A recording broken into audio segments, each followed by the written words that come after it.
ലാഭകരമല്ലാത്ത KSRTC സർവീസുകൾ വെട്ടിക്കുറയ്ക്കുന്നു. ഗ്രാമീണ മേഖല ഉൾപ്പെടെ 1,00,000 കിലോമീറ്റർ ഓർഡിനറി സർവീസുകളാണ് വെട്ടിക്കുറയ്ക്കുന്നത്. കിലോമീറ്ററിന് 28 രൂപ ചാർജ് കിട്ടാത്ത സർവീസുകൾ വേണ്ടെന്ന് വയ്ക്കാനും തീരുമാനം. ഗ്രാമീണ മേഖലയിൽ രാവിലെ 10 മണി മുതൽ വൈകുന്നേരം 3 മണി വരെയുള്ള സർവീസുകളും രാത്രി സർവീസുകളും വെട്ടിക്കുറച്ചുകൊണ്ടുള്ള നിലപാടിലേക്കാണ് KSRTC കടക്കുന്നത്. 1 ലക്ഷത്തോളം സർവീസുകൾ വെട്ടിക്കുറയ്ക്കും.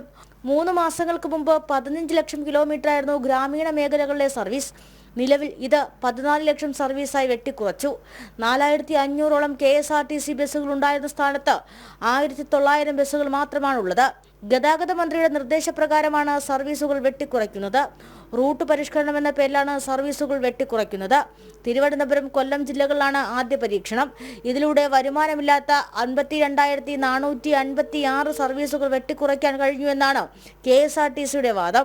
റൂട്ട് പരിഷ്കരണത്തിലൂടെ സർവീസുകൾ വെട്ടിക്കുറച്ചതോടെ തെക്കൻ ജില്ലയിലെ ഗ്രാമീണ മേഖലയിലെ ജനങ്ങൾ ബസ്സില്ലാതെ വഴിയിൽ ബുദ്ധിമുട്ടുന്നു. ജനം, തിരുവനന്തപുരം.